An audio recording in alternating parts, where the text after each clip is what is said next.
Hallelujah. Amen. I don't feel you. Hallelujah. Amen. Yes. Who was to give us a resume? Qui devait nous donner un résumé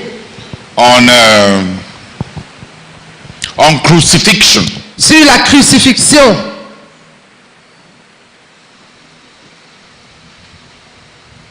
I gave somebody an assignment.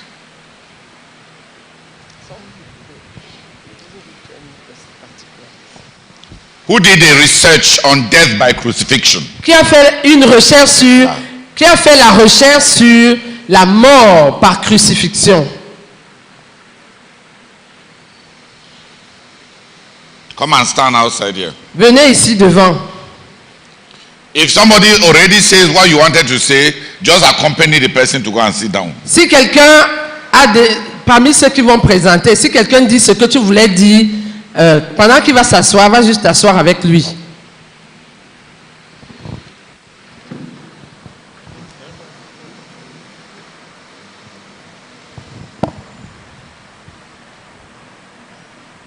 Gloire à Dieu. J'ai fait la recherche au travers d'une concordance biblique. La première chose que le commentateur dit, c'est que tous ceux qui étaient condamnés à la mort par la crucifixion devaient d'abord être flagellés. Ils devaient passer par des fouets, par une bonne bastonnade. Et la deuxième chose... avec quoi? Avec des fils barbelés de fer. C'était des ossements. Ce n'est pas le fer. C'est les ossements. Les bouts d'os. Les pointures d'os. On fabriquait un fouet avec des bouts d'os. Flageller, ce n'était pas seulement fouetter. Flageller, c'était on te fouette, on tire, ça coupe ton corps. Ça laboure ton corps. Il n'y avait pas de fils barbelés à leur époque, mais c'est l'équivalent pour nous. Ils faisaient ça avec des bouts de ossements. Vas-y. Gloire à Dieu. Amen. La deuxième chose, c'était que celui qui était condamné, c'est lui qui devait porter sa croix jusqu'au lieu où on devait le crucifier. Parce qu'on le crucifiait toujours hors de la ville. Et dans le cas du Seigneur, quand il a commencé à porter sa croix, il est arrivé à un niveau où la Bible nous dit que Simon de Cyrène, là, on a demandé à Simon de Cyrène de venir l'aider. Ça veut dire que le Seigneur avait tellement été bastonné, tellement été fouetté qu'il s'est épuisé pendant qu'il portait sa croix. Toutes ses forces physiques sont parties. Il s'est écroulé. Gloire à Dieu. C'était douloureux et on a dû venir l'aider. Et sur la croix, pendant qu'on le crucifiait, l'une des choses que le commentateur dit, c'est que ceux qui étaient crucifiés, c'était une souffrance, une agonie, un tourment terrible, que pour te faire passer par là, tu devais rester sur la croix et prendre des jours, des heures, voire des jours avant de mourir. Donc, on se rassurait que tu meurs à petit feu pendant longtemps. Et quand on a fait passer le Seigneur à la croix, le commentateur dit qu'en réalité, la description de cette mort, la mort par la croix, il n'y a pas de mot humain pour pouvoir exprimer cela. Que c'était une cruauté abominable. C'était une abomination. Ce que le Seigneur a vécu sur la croix. Je vais laisser les frères continuer. Gloire à Dieu. Amen. Gloire à Dieu. Amen.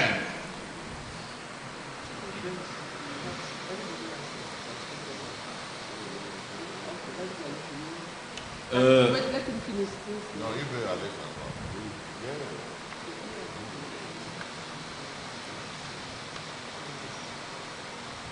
Il a dit tout ce que tu voulais dire.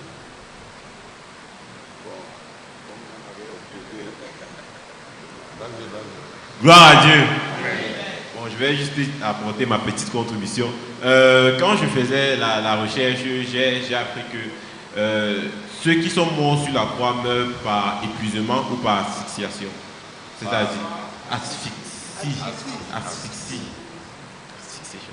asphyxie, c'est-à-dire le manque d'oxygène.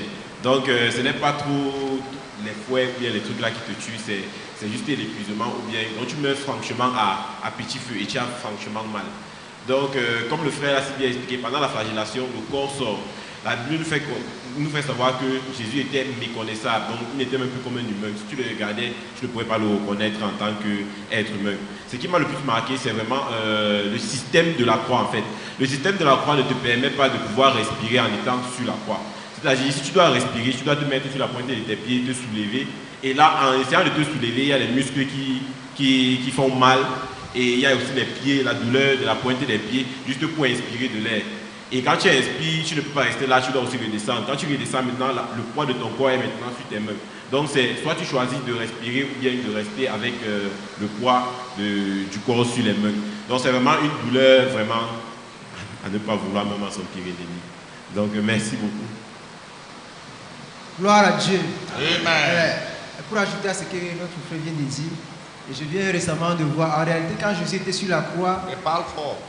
en réalité, quand Jésus était sur la croix, il perdait sa capacité respiratoire progressivement. Ça veut dire, s'il inspirait, il avait la capacité d'expirer l'air, mais il avait difficilement la capacité d'inspirer l'air. Et on voit dans la Bible, quand Jésus a eu cette capacité, en s'écriant à haute voix, Père, pourquoi m'as-tu abandonné? D'après les analyses, j'ai essayé de comprendre, quand Jésus avait dépensé cette capacité énergétique dans l'expiration, quand il a parler à haute voix, il a dû se soulever pour pouvoir avoir l'air, et quand il a expiré l'air, c'était ce que la Bible dit. Jésus, après avoir expiré, il mourut. Ça veut dire, Parle fort. Parle à nous. Tu n'es pas en train de parler. gloire à Dieu. Et l'autre chose que j'ai compris, apparemment, quand il essayait de se tenir sur ses points de pied pour pouvoir avoir la capacité pour respirer, à la longue, les pieds devaient avoir des crampes. Il devait avoir des crampes, et il devait avoir des crampes au niveau des pieds. Amen. C'est ce que je peux ajouter, c'est ce que j'ai compris. Gloire à Dieu. Tu as raccourci par peur. God bless you. Gloire à Dieu. Moi, c'est le frère. Avance. Moi, c'est le frère Rassem Madi Christian du Tchad. En fait, on a fait les mêmes recherches avec mon grand frère ici. Mais ce sont quelques éléments que je voudrais ajouter. Premièrement, ce qu'il faut reconnaître, c'est ce que les 4 évangiles, dans les évangiles, le récit des évangiles sont conformes aux enregistrements de l'histoire profane. Ça veut dire, ce n'est pas religieux, quoi. Des histoires de l'antique, du temps ancien. Donc c'est conforme. Donc les récits de la Bible, c'est la vérité. Ça, c'est le premier point à retenir. Et ce que je voudrais ajouter, qui a attiré mon attention, c'est ce que on inscrivait ton nom quand on te crucifiait. On inscrivait ton nom et on inscrivait la motif de ta condamnation. Le motif, merci. Le motif de ta condamnation. De n'importe qui, en passant, il peut facilement... Ça, c'est ton nom et c'est pour telle raison qu'on t'a crucifié. Donc, c'est vraiment honteux. C'est pourquoi les passants injuriaient le Seigneur Jésus quand il était sur la croix. Amen. Ce que je voudrais également ajouter, c'est que la douleur est tellement atroce que les soldats eux-mêmes ont compassion de toi. Ils t'offrent un breuvage un peu enivrant pour un peu te saouler. Tu ne te rends pas trop compte de ta douleur. Bon, au fait, quand tu es enivré, tu ne te reconnais pas, tu ne te retrouves pas trop et ça t'accompagne à la mort. Mais quand on a offert cela au Seigneur Jésus, il a refusé ça. Le Seigneur Jésus a décidé de mourir dans la lucidité de son esprit. Donc il avait décidé de subir jusqu'à l'extrême. Et ce que je voudrais également ajouter, c'est que pour abréger ta mort, si tu agonisais tellement pour abréger ta mort, on te rompait les jambes, on brisait tes os pour raccourcir ta mort au fait. Et c'est ce qu'on a lu dans l'évangile. Quand on venait sur le Seigneur Jésus, il était déjà mort. Et la dernière chose que je voudrais ajouter, c'est que c'est tellement une folie pour les Romains. Parce que pour un citoyen romain, on ne peut pas te crucifier. On peut te tuer d'autres manières, on peut te corriger d'une autre manière. Mais jusqu'à la crucifixion, c'est les misérables, c'est les esclaves, c'est les derniers là qu'on les crucifie. Donc dire que la personne qu'on a crucifiée là est notre Seigneur, c'est lui qui nous a sauvés, vraiment c'est de la folie pour eux. Et c'est ce que l'apôtre Paul va dire par la suite. Gloire à Dieu. Amen. Gloire à Dieu. Amen. Concernant les recherches que j'ai faites sur la crucifixion, la première chose qui a attiré mon attention, c'est que au moment où Jésus a été crucifié, il avait déjà passé près de 36 heures sans dormir. Parce qu'on sait qu'il se réveillait très tôt et il a passé toute la journée et c'est le soir qu'il a été arrêté. Et c'est le lendemain qu'il a été crucifié, donc toute la journée. Et il avait passé sans dormir 36 heures à peu près. La deuxième chose, c'est qu'il était fatigué au moment de sa crucifixion, fatigué parce qu'il a beaucoup marché. Il a été amené chez Hérode, chez Pilate, et puis il a été ramené et fait toute cette distance-là à pied. Donc il était fatigué. La troisième chose, c'est qu'il portait la croix sur ses épaules. Le poids de la croix est estimé, selon les chercheurs, ils estiment le poids de la croix à environ 75 kg. Donc il a fait toute cette distance avec environ 75 kg sur les épaules. Donc son corps souffrait vraiment. Avant d'être arrêté, pendant qu'il priait dans le jardin de Gethsemane, il y a un phénomène scientifique du point de vue médical qui explique le fait que Jésus transpirait à grosses gouttes de sang. Ça s'appelle l'hématidrose. C'est un phénomène assez rare, très rare en fait, au point où depuis la médecine moderne jusqu'à maintenant, on a détecté juste 12 cas d'hématidrose. En fait, les glandes sudoripares qui sont responsables de la sueur sont entourées de petits vaisseaux sanguins. Et quand ces petits vaisseaux sanguins éclatent du fait d'un stress énorme, donc d'un stress abondant au-delà de la normale, les vaisseaux sanguins éclatent. Et ce qui fait qu'au lieu de transpirer la sueur normale, tu transpires le sang. C'est ce qui s'est passé avec Jésus dans le jardin de Gethsemane. Il stressait abondamment parce qu'il connaissait ce qu'il attendait. La troisième chose, la chose suivante, c'est en fait la flagellation. Ce que je vais ajouter par rapport à ça, c'est que, comme David disait, c'était les bouts d'os qui étaient attachés au bout des fouets. Et les fouets faisaient environ 2 à 3 mètres de long. Donc plus le fouet est long, plus la douleur est grande. Et quand le bout de d'os te touche le dos en revenant, ça te déchire la peau. Et selon la tradition de l'époque, on donnait 40-1. Mais souvent, quand on commençait la flagellation, la plupart n'arrivaient pas à 10 coups, ils mouraient. Donc là, c'était vraiment solide. Donc on te fouettait vraiment. Donc certains n'arrivaient pas à atteindre 10 coups, ils mouraient.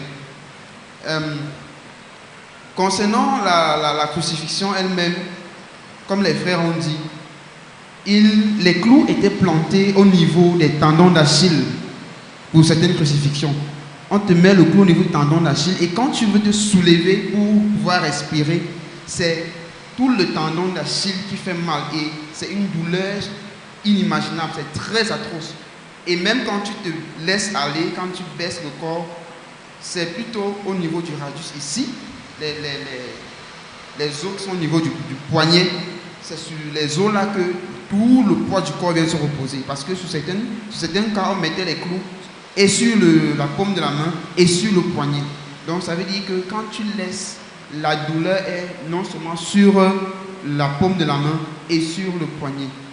C'est un peu ça que mes recherches ont porté. Amen.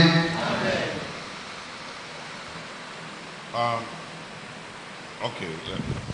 Just. I told Brother Matthew to Google death by crucifixion. J'ai demandé au frère Matthew de chercher sur Google la mort par crucifixion.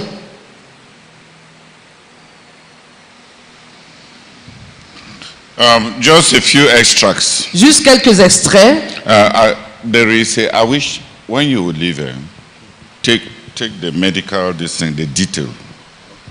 The detailed description of death by crucifixion and its detailed explanation will cover about 3 pages. That's why when Henriette told me that it will not take long, I knew that you people have done extracts. A detailed medical explanation. In fact, one of the people writing here says, death by crucifixion is terrible. If you are a person who cannot easily be shocked, gather yourself and continue to read. That means normally, even here, crucifixion was invented by the Persians in 300 BC. La crucifixion a été inventée par les Perses à 300 ans avant Jésus-Christ. It was perfected by the Romans in 100 BC. Elle a été perfectionnée par les Romains à 100 ans avant Jésus-Christ. It is the most painful death ever invented by man. C'est la mort la plus douloureuse que l'homme ait jamais inventée. And it is where we get our English term excruciating from. Et c'est de là que que ressort, que dérive le mot excruciating en anglais.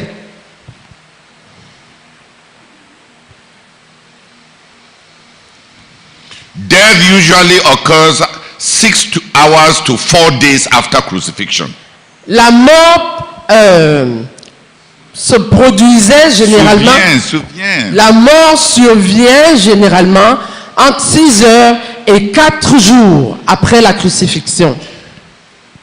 Due to multifactorial pathology after effects of compulsory scourging, maiming, hemorrhage, dehydration, causing shock on the heart cavity. But the most important factor was what the brethren said, progressive asphyxia caused by the impairment of the respiratory organs. Don't translate that one.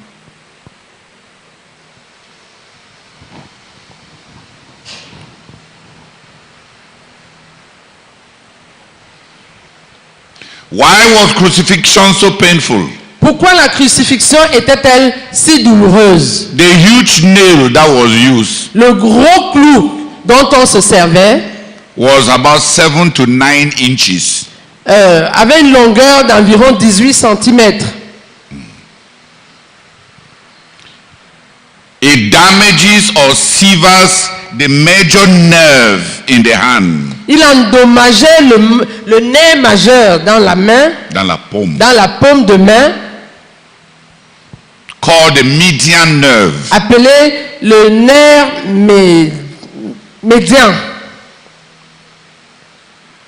This causes continuous agonizing pain. Cela produisait une douleur agonisante continuelle. No.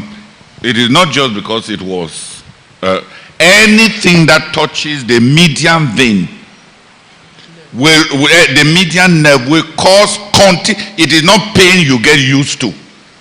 It will cause continuous agonizing pain all over your arm, your 2 arms. Tout ce qui touche ton nerf médian va produire une douleur agonisante continuelle dans tes bras, tout le long de tes bras.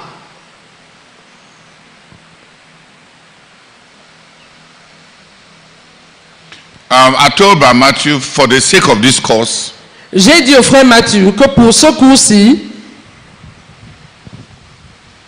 he should get a printout of the medical analysis of death by crucifixion. qu'il imprime l'analyse médicale, ce qui est dit médicalement, The exposé medical. l'exposé médical de la mort par crucifixion.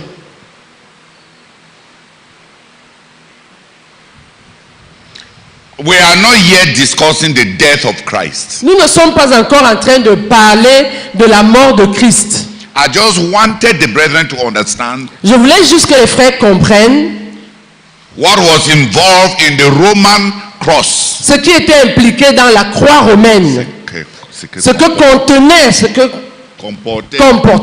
que comportait la croix romaine.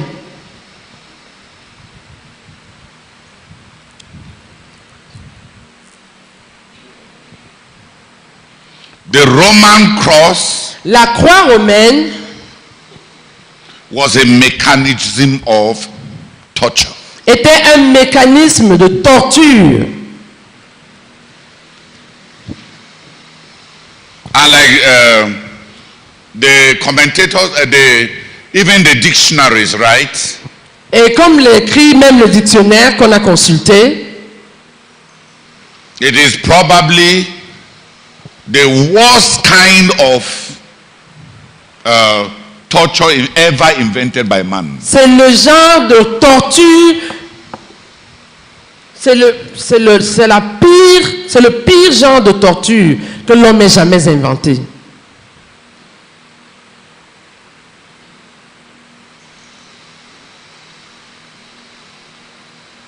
And yesterday, what I wanted to draw attention to Et hier, ce à quoi je voulais attirer votre attention,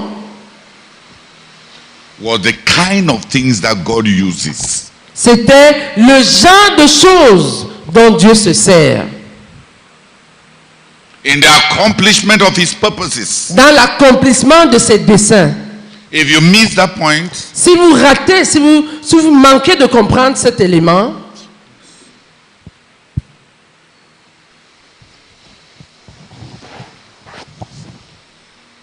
si vous ratez cet aspect,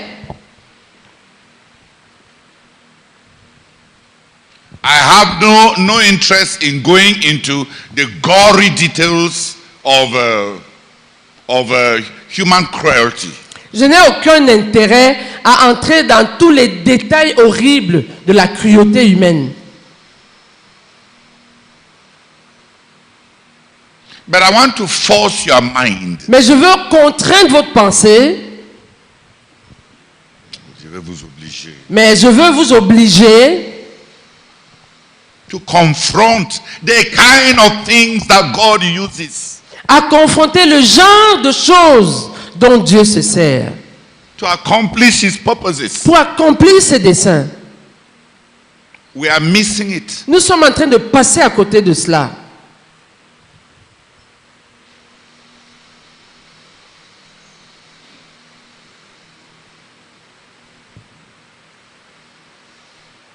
The dramatic details of the extent of the sufferings Les détails dramatiques du degré de souffrance,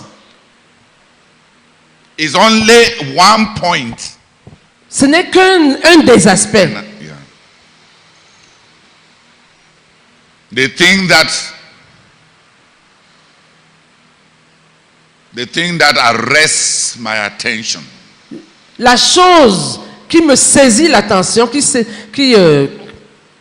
la chose sur laquelle mon attention est braquée, chose qui a retenu mon attention. merci. La chose qui a retenu mon attention,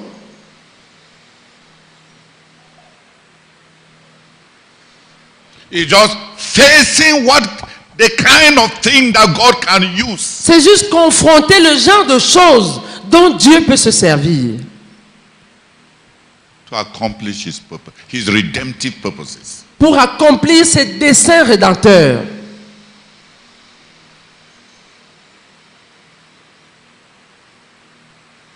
Wounds, Les blessures, that all wounds may be healed. afin que toutes les blessures soient guéries. death, la mort, so that death may die. afin que la mort meure.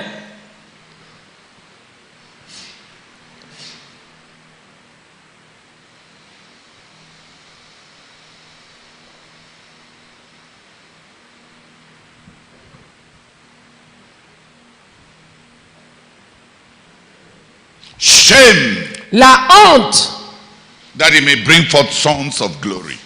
afin d'amener à l'existence des fils de la gloire, afin de produire des fils de la gloire. Just what kind of things does God use? Voyez quel genre de choses Dieu utilise, dont Dieu se sert. All that I know about God, Tout ce que je sais de Dieu, toute ma connaissance sur Dieu, toute ma connaissance sur Dieu, says that instrument, that cross, those who invented it and those who use it ought to be objects of divine lightning and thunder and blasting, so that God may destroy wickedness. toute ma connaissance de Dieu me porte à savoir que ceux qui ont inventé cette croix-là, Tout ce qu'on connaît de Dieu, selon tout ce que nous connaissons de Dieu, un Dieu juste et ainsi de suite, donc, quand on présente quelque chose comme la nation perse, romain, et les gens qui se servent de ces gens de cruauté, c'est que s'il y a un Dieu au ciel, il ne laisse pas de telles choses. Que s'il y avait vraiment un Dieu au ciel qui se soucie pour les hommes dont il a créé, de telles choses ne devaient pas exister.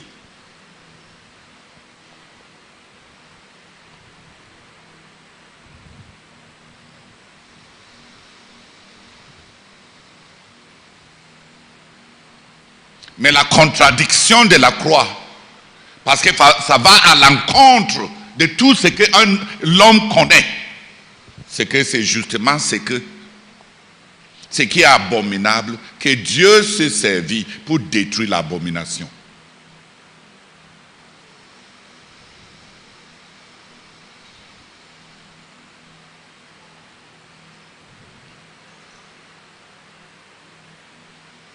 Je dis ça parce qu'on a besoin de revoir toutes nos vies. Parce qu'il y a une schizophrénie, une dichotomie qui s'attache à nos attentes vers Dieu. Il est tellement puissant, il doit me sauver de tous mes ennemis. Il m'aime tellement, l'enfer ne devait pas exister.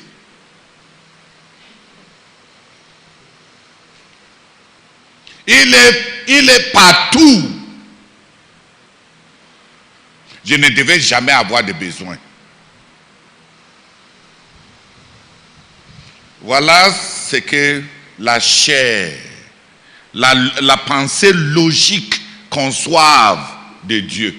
Parce que pour nous, toute la puissance de Dieu devait nous servir, puisque nous sommes le centre de l'univers.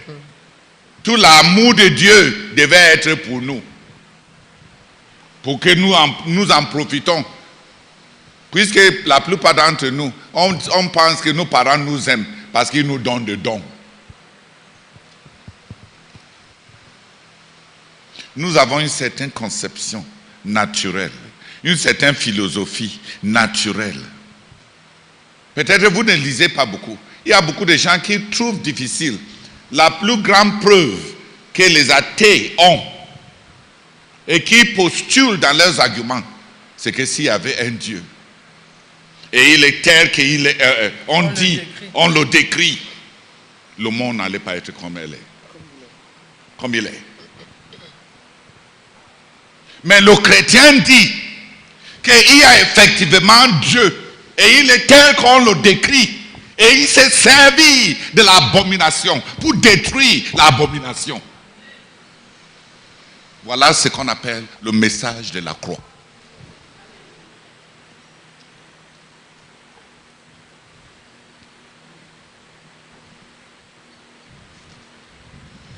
Mais dans nos vies, on a tendance à rejeter la croix. Donc on a tendance à rejeter Dieu à l'œuvre dans nos vies. Il s'est servi de la croix comme sa méthode, son moyen pour détruire le mal, la malédiction, le péché, le diable et tout ce que Satan a vomi sur la terre. Est-ce que c'est dans ta vie que quand il veut te transformer, il a utilisé la croix dans la vie de son fils unique pour l'amener à la gloire, à la puissance, à la prééminence et au ciel et à posséder la plénitude du Saint-Esprit. Comment se fera-t-il que c'est dans ta vie qu'il va prendre un autre chemin?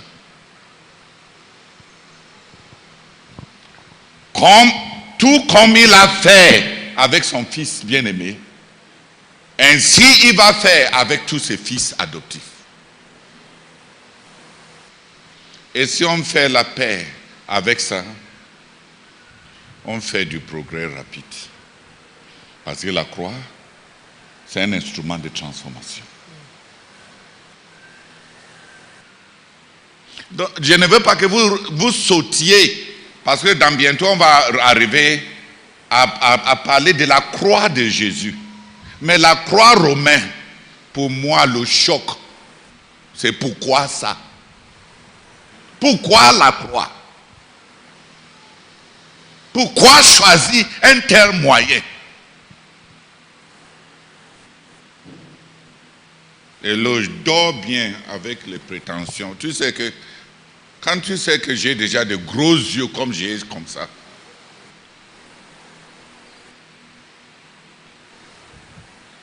j'ai appelé ton nom, donc ça va être dans le message.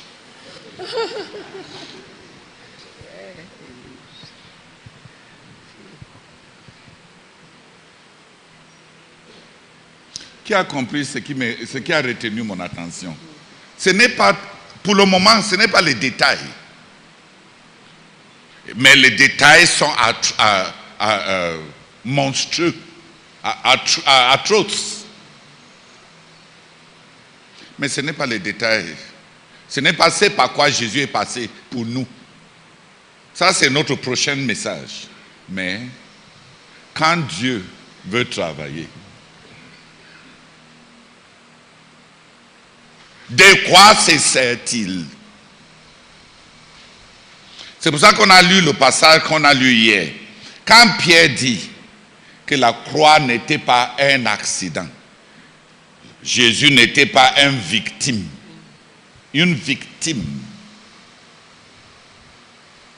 Vous connaissez, concernant Jésus-Christ, un homme attesté par Dieu devant vous avec des signes, des miracles, qui partait partout faisant du bien. Lui, il a été livré par le décret express de Dieu et par la préscience de Dieu. C'est lui que vous avez livré aux païens pour qu'il soit crucifié par la mort, par la croix. Imaginez que dans la préscience de Dieu, c'est Dieu qui avait laissé que ses frères brisent ton cœur.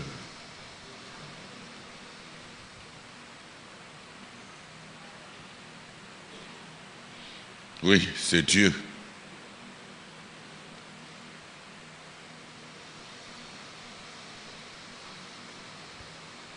Et quand nous allons comprendre ça, on va comprendre la réaction des gens comme Job. Même s'il me tue, je mettrai ma foi en lui. Car je sais que mon Rédempteur vit. Et qu'après tout ce par quoi je passe, je vivrai. Si on n'accepte pas la croix, on ne peut pas toucher à la résurrection. C'est ce que Dieu fait quand il t'enlève, quand tu es passé par la croix. Celui qui résiste à la croix ne touche jamais à la résurrection. Celui qui a fui la croix reste permanemment dans le royaume de la mort. Celui qui est passé, même dans sa vie, de façon subliminale, en passant par la croix, on connaît la résurrection. Quand la main de Dieu nous sort de toutes ces circonstances dans lesquelles on a été plongé, quand la puissance de Dieu nous élève malgré toute la haine de tous nos ennemis qui nous ont accablés, quand Dieu touche avec la vie toutes les parties de toi qui a été détruites par le péché, on fait des avortons parce qu'on ne les a pas enseignés à traverser, à endurer la croix à cause de l'espoir qui est devant.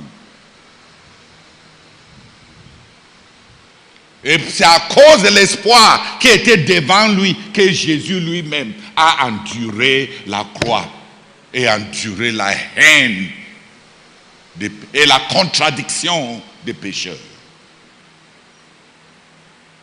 Si dans nos vies, on passe tout notre temps à chercher des marabouts chrétiens, à chasser la croix de nos vies, parce que la plus grande délivrance maintenant dont les gens veulent se délivrer, c'est d'être délivrés de la croix de Dieu.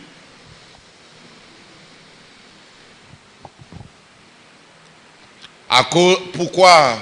Parce qu'on n'arrive pas à imaginer qu'un Dieu qui est bon et qui nous aime peut se servir du mal pour nous sortir de la peur du mal.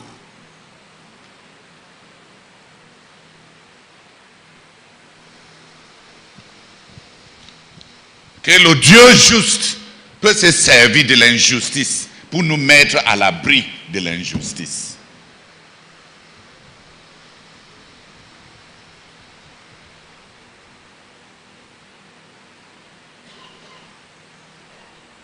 J'aimerais que quelques personnes prient. On peut tourner, quand vous partagez, l'attention est revenue vers la souffrance de la croix. Mais hier, je voulais attirer votre attention sur le fait que la croix, c'est la voix de Dieu.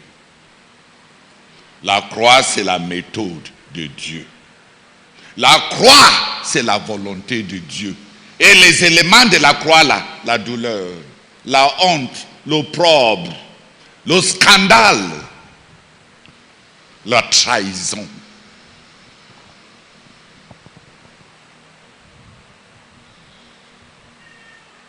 Confronter le fait que ces choses-là sont la volonté de Dieu pour moi. Et que tout comme le Seigneur Jésus-Christ, la Bible dit que quoi? Qui étant injurié n'a pas retourné injure pour injure, mais s'est remis lui-même entre les mains de Dieu. Que comme lui, quand on traverse et quand on doit traverser des insultes, on ne passe pas le temps à nous expliquer, mais qu'on se remet entre les mains de Dieu.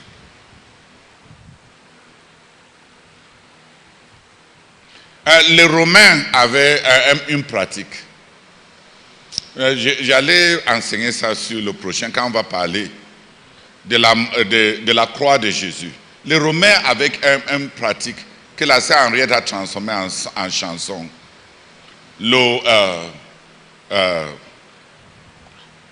Triomphant, le chat triomphant. Le chat triomphal, où on traînait les captifs qu'on a vaincus en spectacle public.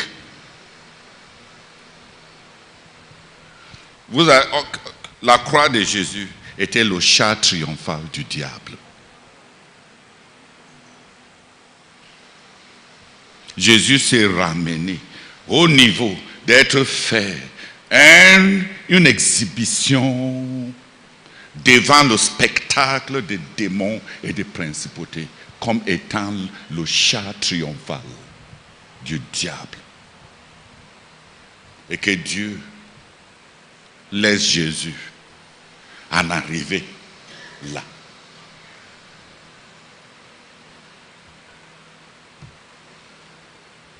Le laisser devenir l'objet de la célébration des mauvais esprits. Qu'on le traîne dans son humanité, dans son humiliation. C'est pour ça que l'apôtre Paul dit, si seulement Satan avait su la sagesse de Dieu dans la croix, il n'allait pas toucher Jésus.